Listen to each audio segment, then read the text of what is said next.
Also Frankenstein steht hinter allem. Hallo und herzlich willkommen zu Frankensteins Kaijuverse. Bei uns kommt es auf die Größe an. Können wir dem ausweichen? Können wir die Erde aus ihrer Bahn, aus ihrem Orbit herausschieben? Heute besprechen wir erneut einen Film, der von einer Bedrohung aus dem Weltall handelt. Doch diesmal sind es keine außerirdischen Lebewesen oder Kaiju, sondern ein tödlicher Stern namens Gorath. Mit Gorath inszenierte Regisseur Honda den dritten Teil der nicht zusammenhängenden Weltall-Trilogie. Erneut waren für den Film Spezialeffekte-Regisseur Eiji Tsuburaya und Produzent Tomoyuki Tanaka verantwortlich. Als Komponist konnte man Kan Ishii gewinnen. Die Geschichte beginnt im Jahre 1979. Weltraumflüge sind zu diesem Zeitpunkt nichts Besonderes mehr. Die Rakete JX-1 Hayabusa unter Führung von Captain Sonoda beginnt einen Erkundungsflug zum Saturn. Seine Tochter Tomoko und deren Freundin Takiko beobachten den Start der Rakete. Unter der Besatzung befindet sich nämlich auch Manabe, der Partner von Takiko. Während des Fluges gibt die Überwachungsstation am Fuji der JX-1 bekannt, dass in ihrer Nähe ein Stern beobachtet wurde, der 6000 Mal größer ist als die Erde. Sein Name ist Gorath. Die Mannschaft soll Daten über Gorath sammeln. Doch als sie ihn ausfindig gemacht haben, ist es bereits zu spät. Gorath ist nicht 6000 Mal größer als die Erde, sondern hat eine 6000 Mal größere Masse. Er zieht somit alles an, was sich in seiner Nähe befindet, und zerstört es. Captain Sonoda ist sich dem Schicksal der Crew und seiner selbst im Klaren. Er motiviert die Crew, alle verfügbaren Daten, die sie über Gorath sammeln können, den Wissenschaftlern zur Erde zu senden. Kurz darauf werden sie von Gorath zerstört. Der Wissenschaftsrat der UN nimmt sich dem Problem an. Dr. Tazawa und Dr. Kono vertreten die japanische Seite und es wird sich schnell darauf geeinigt, dass alle Staaten der Welt sich an der Operation Südpol beteiligen. Es darf keine Geheimnisse mehr geben. Jeder Staat soll seine Forschungsergebnisse zur Rettung der Erde preisgeben. Gorath befindet sich jedoch nicht auf unmittelbaren Kollisionskurs mit der Erde. Seine Umlaufbahn wird aber an der Erde vorbeiziehen und durch seine hohe Masse wird er Luft, Wasser, Lebewesen und Gegenstände anziehen und in das Weltall schleudern.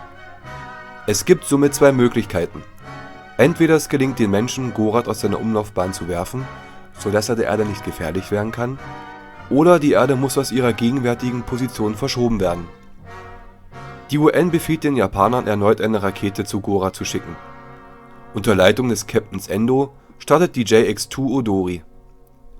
An Bord sind junge Astronauten, die wild darauf sind, Gorath den Kampf anzusagen. Ganz vorne dabei ist Tatsuma Kanai. Nach dem Tod der Besatzung der JX-1, unter denen auch der Partner von Takiko war, hat nun Kanai offen sein Interesse an ihr gezeigt. Kanai nimmt sich einen Gleiter und will erneut Daten über Gorath sammeln. Doch die Mission misslingt. Da Gorath jedes Objekt anzieht, was in seiner Nähe ist, wird er auch dementsprechend größer. Seine Masse ist nun auf 6200 angestiegen. Kanai kann sich in letzter Sekunde retten und die Mission wird abgebrochen. Alle kehren zurück. Kanai erlitt jedoch ein Trauma und leidet unter Amnesie. Seine Kollegen, selbst Takiko, kann er nicht mehr wiedererkennen. Nun ist allen klar, Gorath kann nicht aus seiner Bahn gebracht werden, also muss die Erde verschoben werden. Unser Planet soll innerhalb von 100 Tagen um 200.000 Kilometer aus der Umlaufbahn gebracht werden. Dies ist nur möglich, wenn am Südpol hunderte Düsen gebaut werden, die dann mit einer Schubkraft von 66 Milliarden Megatonnen den Planeten bewegen. Operation Südpol beginnt und ist ein voller Erfolg. Alle Maschinen funktionieren und die Erde wird langsam aus ihrer Umlaufbahn bewegt.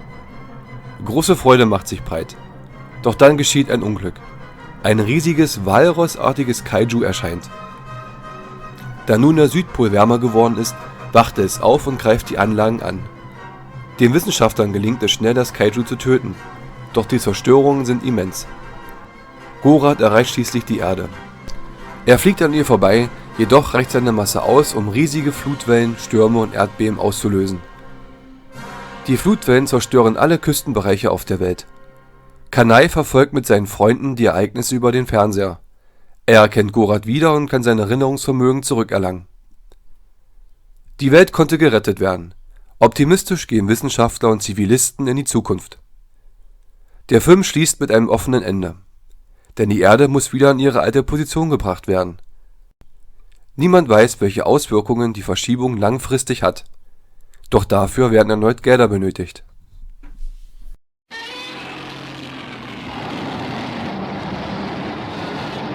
Nun zu meiner Bewertung. Die Geschichte wird gut erzählt und von den Schauspielern gut rübergebracht. Doch auch wenn Maguma mittlerweile viele Fans hat, so ist sein Auftritt für mich doch eher störend. 8 Gs. Die Effekte sind grandios und die Zerstörung aufgrund der Verschiebung der Erde sind überzeugend dargestellt. 10 Gs. Für den Film hat sich Kan Ishii wahrscheinlich von seiner Sinfonia Aino inspirieren lassen. Seine Musikstücke sind immer passend zur Situation und führen einen gut durch den Film. 9 Gs. Spannung kommt leider recht selten auf. Ich hätte es besser gefunden, wenn die Nachricht von Reise Sonoda nicht angekommen wäre und man als Zuschauer nicht direkt Goras gesehen hätte.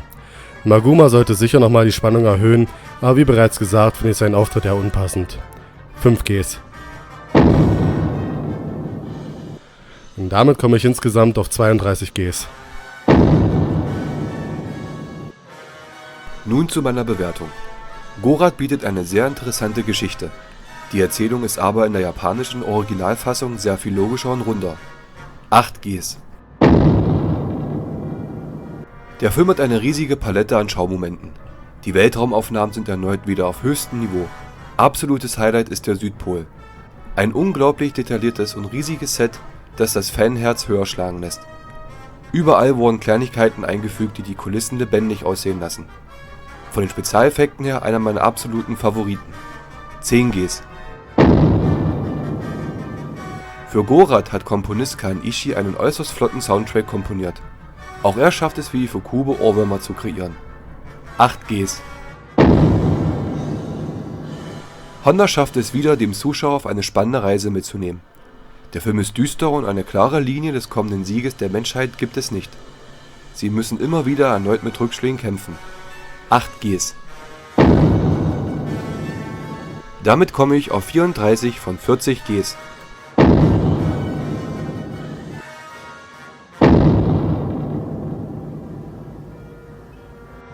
Mit Gorat schließt Regisseur Honda seine Weltraumtrilogie ab. Wie andere damalige und heutige Science-Fiction-Filme kommen auch hier wissenschaftliche Querverweise und Theorien vor. Bei Gorat kommen diese Genre-Klischees jedoch nie billig rüber.